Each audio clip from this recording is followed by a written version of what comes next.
This is Simon Belmont, the young heir to a family of heroes approaching a castle in medieval Europe that on this night is hosting the return of darkness. In his hands he carries a mystical whip said to hold mysterious power, and his mission is simple: infiltrate the castle and defeat the demon king, Dracula. It wasn't always like this here. Transylvania is usually a quiet, peaceful land, but an ancient legend haunts this realm. Once every 100 years, when the power of Christ weakens, those with wicked hearts pray for the return of Dracula, and with every resurrection, his evil grows stronger, seeking to plunge the world in his darkness. A century ago, the people were saved when the hero Christopher Belmont struck Dracula down. But the curse didn't end that day. So now on this Easter night, as the townspeople gather to celebrate the resurrection of Christ, a more sinister resurrection takes place in secret. Blood is spilled in the ruins of an old monastery. A black mass calls out across the darkness, and once again, Count Dracula rises from his grave. And so we return to Simon, carrying on the duty of his ancestor Christopher to banish the darkness once again. With his whip, he steps into Castlevania, having to brave 6 great halls, and at every turn, creatures of the night have awoken. Zombies crawling from the earth, Medusa lurking in the depths, Frankenstein's monster and Igor just hanging out. Only with his whip and sacred relics can Simon hope to ascend to the highest floor, where Count Dracula awaits, beginning a story of blood and darkness that spans centuries. This month I'm covering all things Castlevania, including the long rivalry between Dracula and the Belmont clan, as well as all the development stories in between. Welcome to Mentoktober.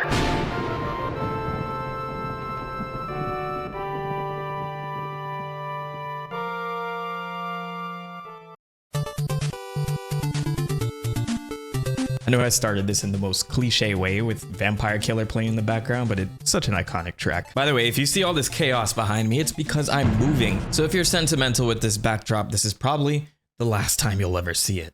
Okay. So the moving process will be happening during Mentoktober, pardon my dust. Castlevania debuted in September 1986 in Japan as Akumajo Dracula, translating to Demon Castle Dracula. And you can already tell why that name didn't fly in the West. Oh, I know, he's cute, isn't he? Little satanic tail. Let the camera get a view of that. Originally, the game was developed for the Famicom Disk System, the Japanese exclusive disc peripheral for Nintendo's Famicom, what would be known as the Nintendo Entertainment System in the West. And you control Simon as he explores Dracula's castle, a sprawling platformer playground split into 6 blocks with 3 stages each. And in this castle is an amalgamation of all things horror.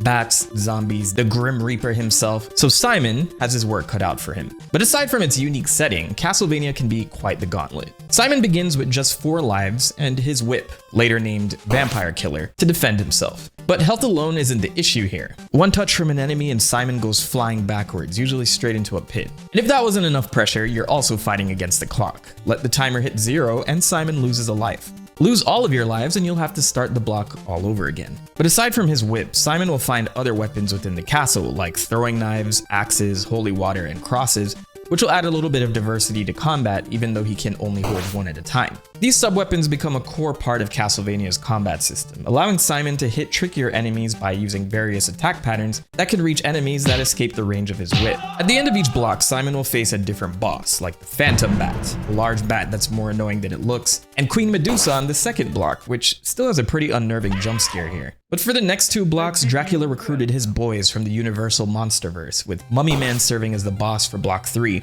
and Frankenstein's monster and Igor guarding block 4. Death himself awaits Simon on the 5th block, which I always thought was weird that he answered to Dracula. Of course, in the final block, there's Dracula himself. They refer to him strictly as the Count in all Western releases, which leads me to believe they wanted to avoid copyright issues here. Fighting for my life! So as Simon fights for his life, let's take a look back on how Castlevania came to be.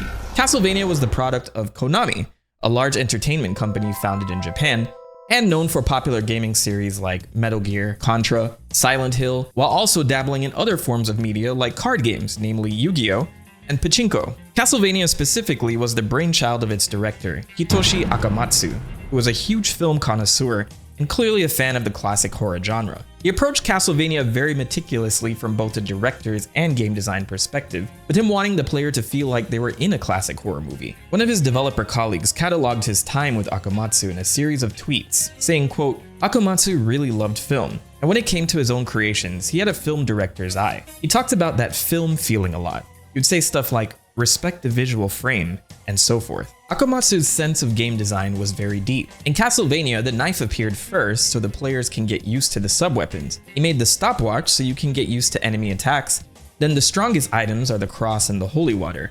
And that was how he determined the order in which the items would appear to the player. In addition to this, when Simon attacks with his whip, there's a slight delay, and this was no accident either. Akumatsu wanted players to feel the weight of the attack, the moment of tension before the strike landed, leaving Simon vulnerable if you mistimed it. It's the kind of design choice that was ahead of its time and has become mainstream in series like Monster Hunter or Dark Souls, where every swing has to be deliberate. Every strike could be a risk, and that's exactly what makes landing a hit so satisfying. So when video games were in their infancy, Akumatsu was taking a true director's approach to Castlevania, even down to the music, which was consciously composed to be cinematic.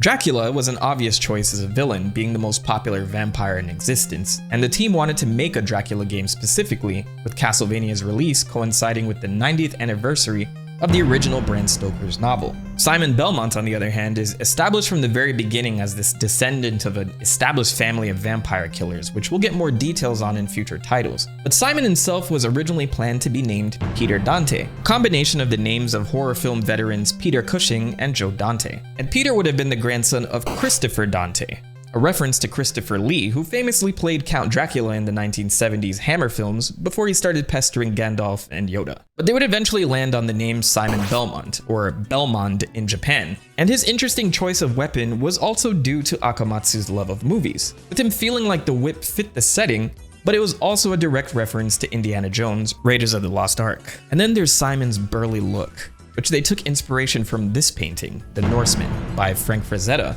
for the game's box art specifically, giving him that classic barbarian hero pose against Dracula's looming castle. Interestingly, in the Japanese manual, he's drawn as a much leaner or almost princely figure, but over time the bulked up muscular version became the standard. By the time Simon showed up in Super Smash Bros. Ultimate as a playable character, that classic image had solidified.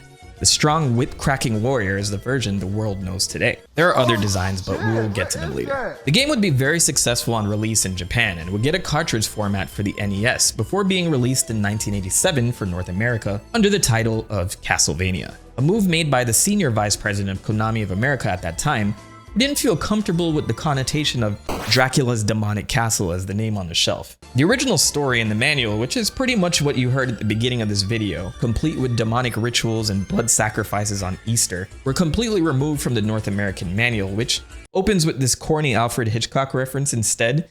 Good evening. It makes it sound like this is just some casual stroll through some Halloween haunted house. Don't get me wrong, I get why they did this though, but the differences in the text here are just staggering. As you can imagine, they changed the item name Cross to Boomerang and Holy Water into Firebomb. Funny enough, they kept the name Cross for the smaller Cross item. I wonder how they got away with that one. But we return to the castle, and Simon is now in his final showdown with Dracula, who's just hanging out beside his coffin. I wonder what happened to the cultist that revived him in the first place. But Simon will damage him by cracking the whip directly at his head until it just flies off, and he explodes into several pieces. But the fight isn't done. A grotesque beast takes Dracula's place. This is a long night for Simon. And this beast, most players, myself included, assumed was Dracula's true form.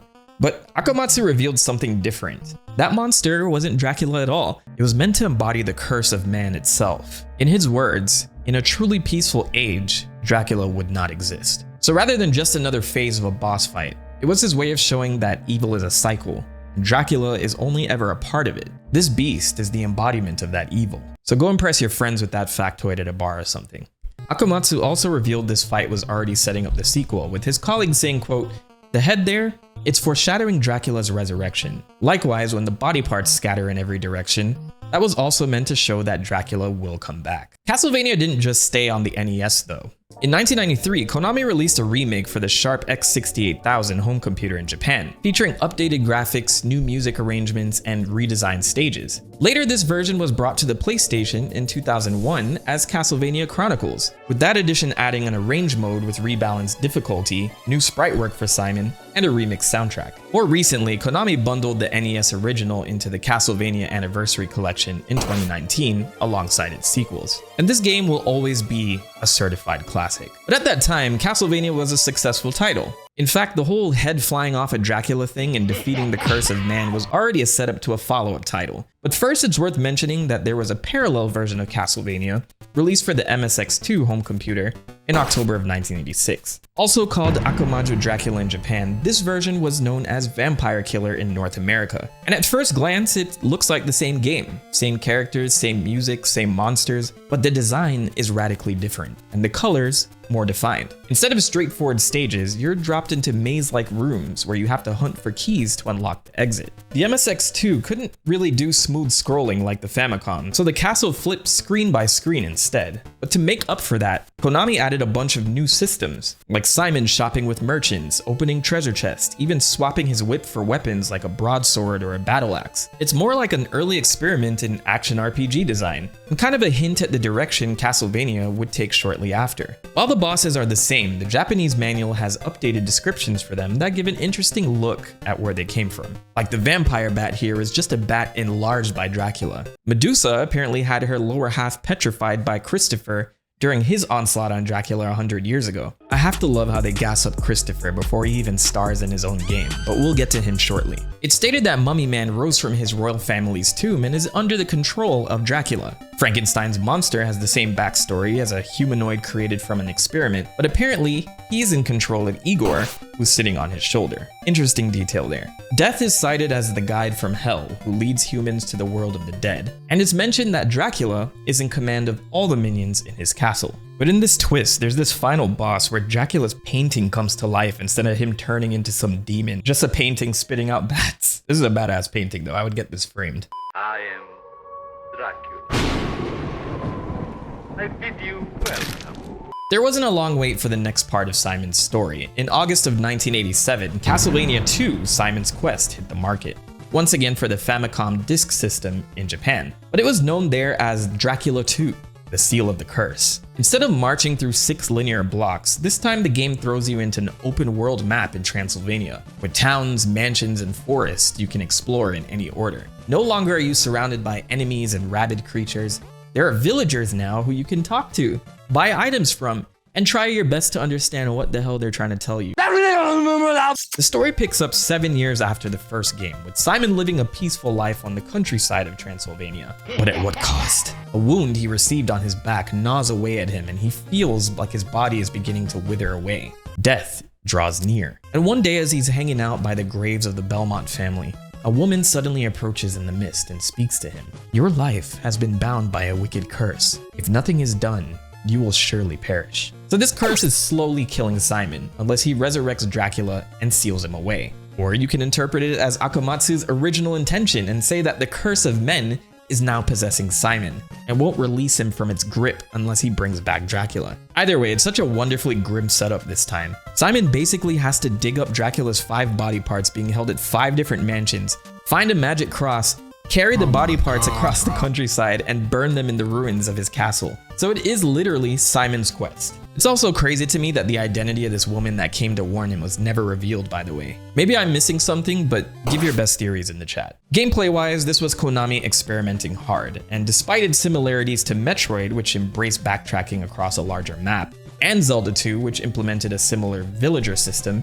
Akamatsu himself said his real inspiration wasn't those games, but The Maze of Gallius, another Konami title that mixed platforming with RPG elements. There's a full world map this time around, which kind of takes the castle part out of Castlevania. So the mechanics are a little bit different, with Simon's Quest having experience levels this time around, increasing Simon's health as he grinds hearts, but he can also use these hearts as currency, which has me picturing Simon just handing over disgusting bloody monster hearts to all these villagers. But this title also implemented a day-night cycle, which the entire game is structured around. And it's a cool idea on paper, but turned out to be quite tedious. During the day, towns are safe and enemies are weaker, but once night falls, zombies overrun the streets and monsters outside double in strength. Like these zombies here, who were originally designed to hop around like Jianshi, Chinese hopping vampires that were really popular in Japan at that time. But because players complained they were practically impossible to deal with, Akumatsu scaled them back into simple walking corpses. Of course, Simon's Quest is also infamous for its cryptic NPC dialogue. Villagers lie to you outright or give hints that barely make sense in translation. Akumatsu designed it so you couldn't trust everyone, with him wanting to implement the feeling that Simon was alone in a cursed land, where even the locals might deceive him. It's more of that cinematic touch. But looking back now, it's easy to see the DNA of what we'd later call Metroidvania here. Non-linear exploration, RPG progression, secrets locked behind items. But Simon's Quest is a polarizing game in itself, with some fans loving the ambition, while others remember it as confusing and punishing. But it's the game that proved Castlevania could be more than just linear horror action, and it laid the groundwork for future successful titles. So we return to Simon, who's going from mansion to mansion across Transylvania, freaking out about this curse, I'm sure. Yo, I'm about to have a panic attack. As he's collecting Dracula's disgusting scattered remains. Each mansion hides one of the 5 body parts: his rib, heart, eye, nail, and ring. And every one of them is guarded. The most interesting boss here, I think, is Carmilla, who shows up as this massive mask hanging on the wall, bleeding tears as she attacks. But she's not a random mask. Carmilla is a direct reference to Sheridan Le Fanu's Carmilla, a vampire novella from 1872 that actually predates Bram Stoker's Dracula. She's one of the earliest vampire icons in literature, and the fact that she shows up here says a lot about how deep Akumatsu and his team were pulling from gothic horror. You'll also run into Death again, making his return from the first game, along with Mummy Man and a giant skeletal creature blocking Simon's path. And it's in Simon's Quest that we get another piece of Castlevania history. This is where Bloody Tears makes its debut. A track as iconic as Vampire Killer. It's heroic, it's desperate, and it perfectly matches the feeling of Simon pushing to fight his way out of this curse. But eventually, Simon gathers all 5 of Dracula's body parts and the magic cross, drags them back to the ruins of Castlevania and performs the ritual. Dracula rises again, and Simon destroys him one more time in a final attempt to lift the curse. But here's where things get interesting. Simon's Quest has 3 possible endings depending on how fast you complete the game. Finish within 8 in-game days, and Simon lives, free of the curse while being a gentleman and giving Dracula a proper burial. Dracula's hand bursts out of the ground at the end though, a sign that no matter what Simon does, evil always comes back. Take longer than 8 days and Simon collapses at Dracula's grave, fatally wounded. And in the worst ending, Simon is nowhere to be found. And though he beat Dracula, it's implied he either succumbs to his wounds or the curse itself. Many fans believe the best ending is the canon one, but seeing this is still the final series of events in the timeline starring Simon, any of the endings could apply here, assuming that he's already a father, because the Belmont clan lives on beyond this point. But it would be some time before we check in on Simon's descendants, as the next few Castlevania games would head back in time to his predecessors. Interrupting this video to advertise myself. I have a new Patreon, so I don't know, if you want to support, go join. But before we look at the next mainline chapter, Konami brought Simon Belmont back for the arcades in 1987 with Haunted Castle. This wasn't a direct sequel, but more of a retelling of the first game, built from the ground up for arcade machines. Instead of Simon setting off alone, the game actually opens at his wedding, only for Dracula to crash the ceremony and kidnap his bride, Selina.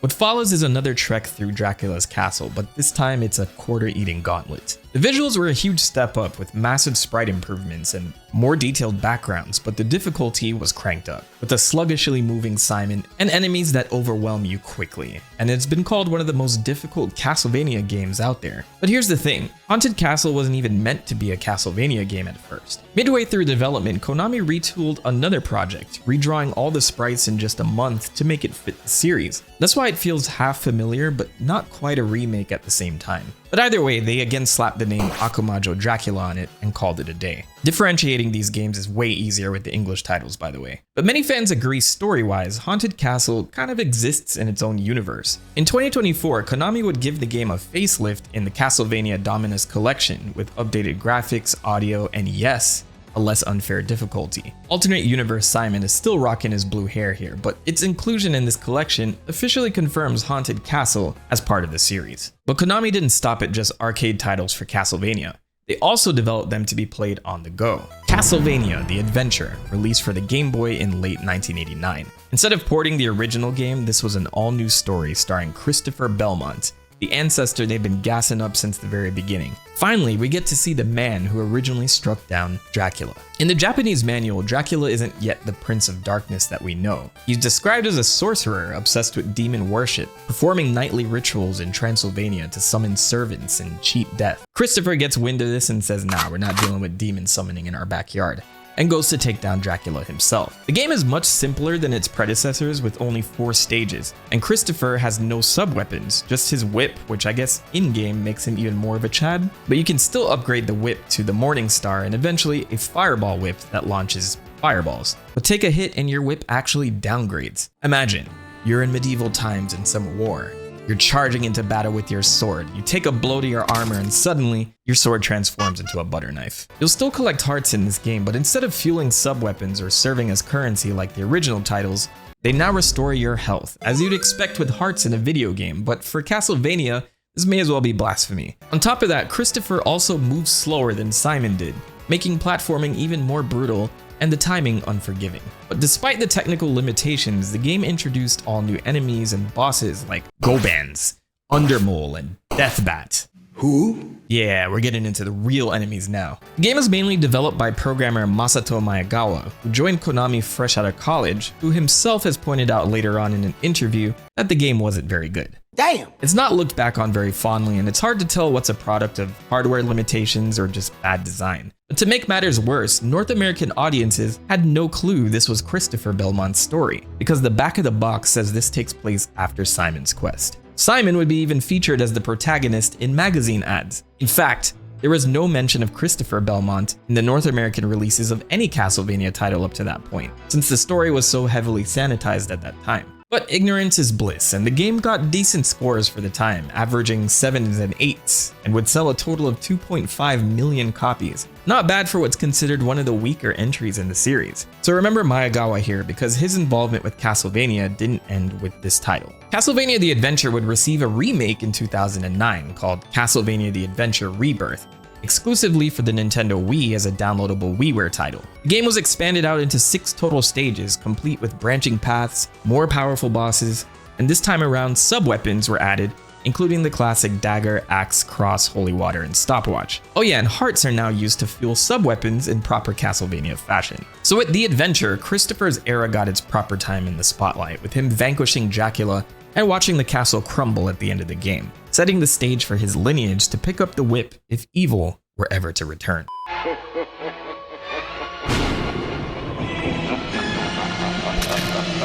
But it was now time for a proper third title in the Castlevania series, and Hitoshi Akamatsu would pick up his director's hat one last time to continue the Castlevania storyline with Castlevania III: Dracula's Curse, released for the Famicom in Japan in December of 1989. And on the NES in North America in September of 1990. The year is now 1476, 215 years before Simon passed through the gates of Dracula's castle. Yeah, we're going even further back. At this time, there was a man feared by all named Count Vlad Tepes, or as he's called himself, Dracula. His territory is in an area on the outskirts of Transylvania called Wallachia, and he seeks to use dark rituals to resurrect an evil deity to grant himself power. In doing so, he plunges Wallachia into an age of darkness, and in desperation, the Pope makes a plea to a group of misfits to help destroy Dracula once and for all. The first was Saifa Belnades, an apprentice monk who has the ability to wield powerful magic. Saifa was orphaned at a young age, but is a native of Wallachia and takes up the fight to return peace to the land. At the same time, a group of rebels were plotting to overthrow Dracula, but were easily overpowered by his demonic powers. These rebels ended up skewered or transformed into monsters themselves. Grant Dynasty was one of these rebels, and in his now monstrous form, is forced to guard Dracula's clock tower. But Dracula's evil also affected his own family. In his pact with the devil, he sold his soul and body in exchange for his demonic powers, and this blood contract would also apply to his own son, Adrian Fahrenheit Tepes, son of Dracula, who opposes his father's evil ambitions, now also a vampire due to this pact. He's hesitant to challenge his own father, but opts to fight anyway, changing his name to Alucard, and joins the side of Wallachia to restore the land. Spoiler alert, Alucard will get quite the glow up. Unfortunately, the Pope receives the unfortunate news that Sypha is nowhere to be found and didn't return from the mission. So in their time of need, a Belmont rises to take up the task. In this time period, the Belmonts were feared just as much as vampires are, due to their incredible power forcing them to live far away from the common folk. But the Pope has no choice, and finds a young man from the Belmont bloodline, Ralph C. Belmont. Ralph? I thought your name was Trevor. So in Japan, this Belmont is known as Ralph, but I'll be using his North American name Trevor for consistency. Trevor is one of the more popular Belmonts in the Castlevania series and is introduced as the ancestor to both Christopher and Simon. Though the original manual says this takes place 100 years before the original game, this has since been corrected to 200 plus years because if it was 100, this would cause all kinds of continuity issues with Christopher's timeline here. So the entire story I just read is set up in the Japanese manual, giving Castlevania much deeper lore this time around, with 4 main characters taking up the fight against Dracula. Abandoned this time are the action RPG elements from Simon's Quest, as this was a proper return to the roots laid down by the original Castlevania. But this time there were new additions. Dracula's Curse introduced branching paths, letting players choose different routes across 15 stages on their way to Dracula's castle. Some paths are shorter but more difficult, while others take longer with totally different bosses. And depending on your choices, you'll encounter different companions. And each run can feel different since you can only recruit one companion at a time, Sypha, Grant, or Alucard. Trevor himself plays much like Simon with the whip and the familiar sub-weapons, but the real innovation was the new playable allies. Sypha is imprisoned in stone and guarded by a Cyclops until Trevor comes to the rescue, but once recruited, is a spellcaster who trades physical strength for elemental magic. You'll be able to summon flames, freeze enemies, and cast homing lightning bolts. Grant can be found guarding the clock tower and is recruited after fighting Trevor, joining him to go after Dracula to get revenge to what he did to him and his men. As a character, he's faster, he can cling to walls, and even change direction mid-jump, making him ideal for platforming. And Alucard joins Trevor after a battle in the underground caverns. He has a weaker fireball attack, but is able to transform into a bat and fly, bypassing hazards at the cost of hearts. The stages themselves make the journey feel more epic and diverse as well. You start in this ruined town on the edge of Wallachia before venturing into forests, swamps, and underground rivers, etc. And waiting at the end of these paths are some memorable bosses in Castlevania, like the introduction of the Doppelganger, who takes on the form of the character that you're controlling. All the OG Castlevania bosses make a return as well, like Medusa now having a full body this time that was censored due to nudity, or Frankenstein's monster here this time roaming around without Igor. I guess he recruits him later in the timeline. And of course, Death, serving as one of the major lieutenants before the final battle with Dracula. Behind the scenes, Castlevania III represented the peak of what the Famicom and NES could do in gameplay and sound. Akamatsu himself admitted the goal was to beat the internal competition at Konami. It was all done in an attempt to outdo the Ninja Turtles games, he said, since Konami's Teenage Mutant Ninja Turtle games were just killing it at that time. This meant that the Turtles team got priority resources while the Castlevania crew often had to survive on the scraps. One anonymous developer who worked directly on Castlevania III would later share his experience on 2chan in 2012, explaining how the team operated.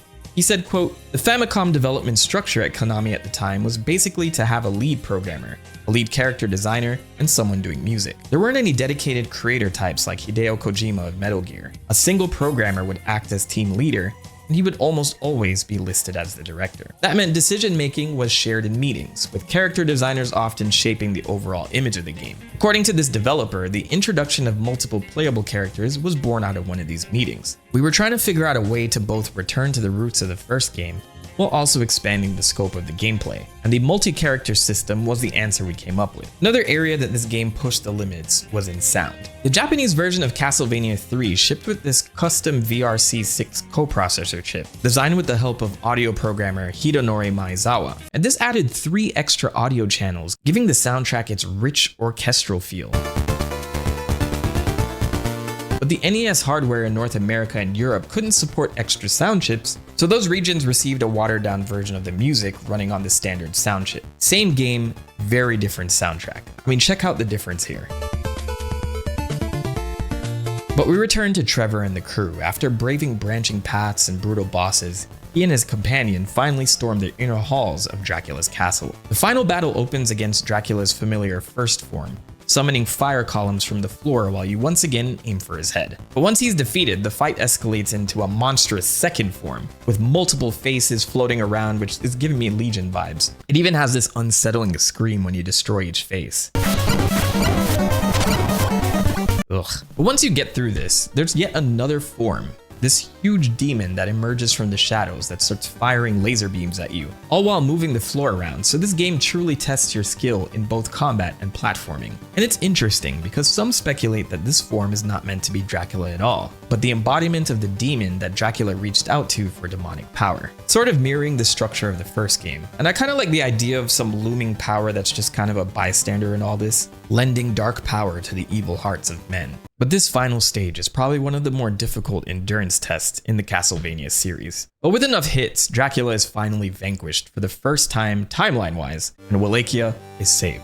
But whatever happens after the battle depends on who Trevor finishes the game with, leading to 4 possible endings. If Trevor fought Dracula alone, he stands silently on the cliffside, watching as the castle collapses. A somber victory, with the Belmont name finally honored by the people. With Grant, the two celebrate as BFFs, vowing to rebuild Wallachia together. Grant, once cursed, now takes the lead in restoring the towns and villages Dracula destroyed. But with Alucard, the ending is bittersweet. He admits his guilt for fighting and killing his own father, and decides to put himself into a deep sleep, unable to bear the burden of his bloodline. Trevor can only watch him walk away. And with Sypha, the ending takes a very different turn. Sypha removes her hood, revealing the mysterious monk who fought by Trevor's side was a woman all along. The two would fall in love and eventually marry, establishing one of the more important legacies in Castlevania lore, with both of their bloodlines carrying incredible power, and their descendants would carry the Belmont name into future generations. So while this is the canon ending, it's safe to say that Grant and Alucard's endings also fit into the timeline.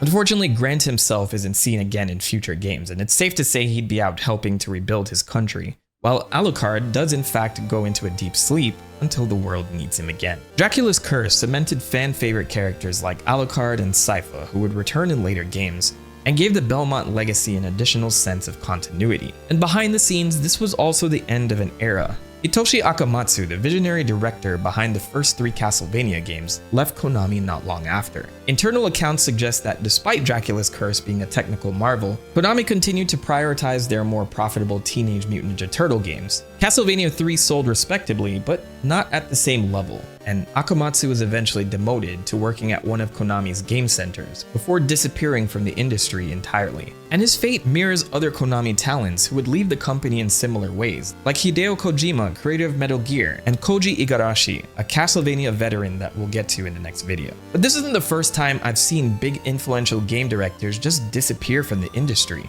like Shinichi Shimamura, who played a huge role in shaping Kirby games in the 90s. It's astounding that figures who create such beloved classics could just fade away like this. Still, Dracula's curse left a lasting mark. It pushed the NES to its absolute limits, gave us a cast of characters that would define the series, and inspired adaptations decades later. Most notably the Netflix Castlevania show, which based its first couple of seasons almost entirely on this storyline. But the Belmont saga didn't end here. While Trevor had secured peace for his time, the curse of Dracula was never gone for long. And just a year later, Konami would return to the Game Boy to follow up on our boy Christopher Belmont's story. In Castlevania II, Belmont's Revenge. I know, it's a very confusing title, and to be fair, they were pretty confusing both in North America and Japan. Castlevania II: Belmont's Revenge released for the Game Boy in 1991 as a direct sequel to The Adventure. 15 years have passed since Christopher Belmont last defeated Dracula, but the Count survived in mist form, waiting for his chance to strike back. And that chance arrives during a coming-of-age ceremony for Christopher's son, Soleil Belmont. Dracula twists this coming-of-age ritual, corrupting Soleil with dark magic, and uses his newfound power to regain human form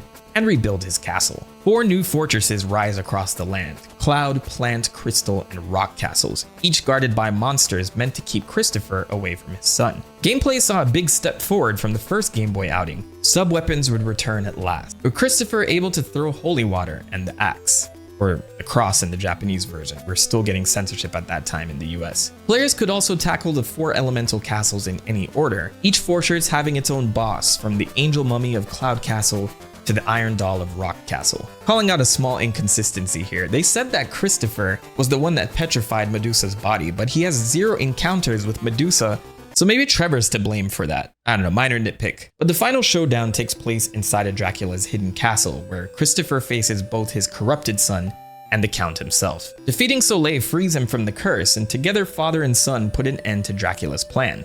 At least for now. But the ending closes with Soleil inheriting the Belmont title, ensuring that the bloodline of vampire hunters would continue for generations to come. So there's not much else to say about this game other than it being a pretty big improvement over Castlevania the Adventure. An early look at a portable Castlevania game done right. And it would also be the first depiction of 2 living Belmonts in one game. However, this would be the last title to star our boy Christopher. But always remember him as the original Chad, before more Belmonts were thrown further back into the timeline. So with Akamatsu gone from directing the Castlevania titles, you would think the production on the next mainline game would have stalled. But in October of 1991, Konami would bring Castlevania to Nintendo's latest and greatest console, the Super Nintendo Entertainment System.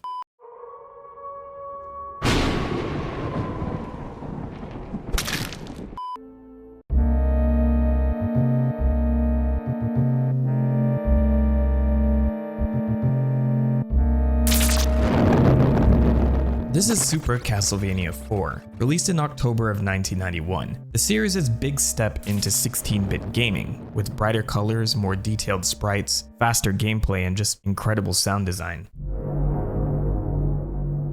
I mean, just listen to this title screen. This honestly takes me back to Super Metroid when Samus first lands her ship on Zebes, and it's just all atmospheric at that point. And it leads into this powerful intro starting at Dracula's gravesite with that 16-bit thunder crumble in the background. And as we stare at his grave, he suddenly emerges from death in his bat form. So with that build-up, I'm curious to know which Belmont is taking the whip to Dracula's ass this time. Oh, it's Simon. Wait, it's a full-on remake? What was this game called in Japan? Akumajo Dracula. How many of these games were called that over there? So yes, not much to say about this story here, since it's another take on Simon's first assault on Dracula's castle. Though the American version points out that Simon has to once again stop Dracula, which implies this is him going after him a third time, but we'll chalk that up to localization issues, because this is indeed a full reimagining of the original Castlevania. And you'd expect Simon to pass through the main castle gates with a remake of Vampire Killer blasting in the background, but instead, the game opens with this heroic theme that truly feels like a reintroduction to Simon. And as you're introduced to his improved look, controls, and whip mechanics, you feel like a badass. The music is aptly named Theme of Simon. Super Castlevania IV once again tests the player in both platforming and strategic combat, but with all the new improvements, it's so much more fair. The difficulty here is just welcomed. The game is once again split up into several levels, but this time Simon's journey is much more vast, because the castle has gotten an upgrade. It seems to be implied that Dracula's domain has within it several different buildings surrounding the main castle keep where he awaits. And there are 11 major stages this time, spanning across forests, underground pathways, and dungeons, with all roads leading to Dracula. But there are many other monsters and demons that block Simon's path this time around. Like right out of the gate in stage 1, instead of the Phantom Bat, it's Rodane, a skeleton knight riding his trusty steed. And it's a pretty easy fight to overcome while the player gets used to all the controls. A lot of mechanics carry over from the original Castlevania, some that I didn't cover in that section of the video, like being able to upgrade your whip when the Morningstar item drops. This makes Simon's whip longer and it can be upgraded up to 2 times. Which brings me to one of the biggest new features in the game, being able to swing the whip in 8 different directions. Yes, the player can now point in any direction to attack, giving the whip an incredible power boost. If that wasn't enough, you can now just idle with the whip and swing it around in different directions to do damage for pesky enemies that are hovering or hard to hit. The whip can also latch onto these hooks within the game, which completely flips platforming on its head. And while this takes some getting used to, all of these additions make this the definitive classic Castlevania experience. As you explore the castle, it's vital to use your whip to attack candles for upgrades, sub-weapons, hearts, or pieces of meat that are freshly cooked for Simon's enjoyment. And while all of this was in the original Castlevania, this game is longer and can be more challenging in later stages, so it's worth tracking down candles or hidden sections in the walls to see what will drop. Everything has gotten a facelift, including the music, which is the most atmospheric soundtrack in the games I've covered so far. I mean, they did have a much more powerful console to work with, but they were forward-thinking by ensuring the sound fit the environment in more ways. The director for Super Castlevania IV was Masahiro Ueno, who also served as the main programmer. And believe it or not, this was his first 16-bit game. But the team, being fans of the original Castlevania, wanted to make a version that was less frustrating for players. But Konami still wasn't giving Castlevania the attention it deserved, resulting in a pretty small development team that had to wear multiple hats, with many of the programmers also contributing to overall art and design. But in the end, this worked out, and there were many wise design choices to make this a more accessible Castlevania title. Like, the first few bosses of the game were intentionally meant to be much simpler, to teach the player about attack patterns and weaknesses. Masato Maegawa, who directed Castlevania The Adventure, would also be involved with this title. But a huge shout out to Masanori Adachi and Taro Kudo, who composed this soundtrack, because while the original Castlevania had music that was meant to be cinematic, I think this soundtrack really set the stage for the rest of the series by having a catchy sound that was both atmospheric and cinematic. Super Castlevania ended up selling 800,000 cartridges worldwide, which was a decent outcome, but not a blockbuster seller, and reviewers averaged it at an 8 or 9 out of 10. But funny enough, the game did get some flack on how it only had minor changes compared to previous Castlevania titles. But I think the series needed this refresh, especially on new hardware, to make a solid Castlevania experience rather than trying to reinvent the wheel. What else did these reviewers need? There's so many new levels and bosses. Sure, you get to fight the giant phantom bat again, but he's bedazzled this time. And the climax of this game is just unmatched. The final levels are the clock tower and castle keep, and as Simon scales the clock tower, bloody tears is blaring in the background, leading to another encounter with the Mummy Man, who now has an official name, Akumajo II. But once he's down, Simon is finally in the castle keep, where they've been saving their remix for Vampire Killer, so you get to feel that nostalgia as you make your final push to the end. But there are 4 bosses in this one stage that stand in your way. In their first appearance in this series, Simon would face Slogra and Gaibon. These 2 demons will be a series staple, so just remember these 2. But if that wasn't challenging enough, Death also makes his return as Dracula's lieutenant. But once Simon dispatches him, it's time for the final walk to Dracula. And once again, this section just oozes with aura.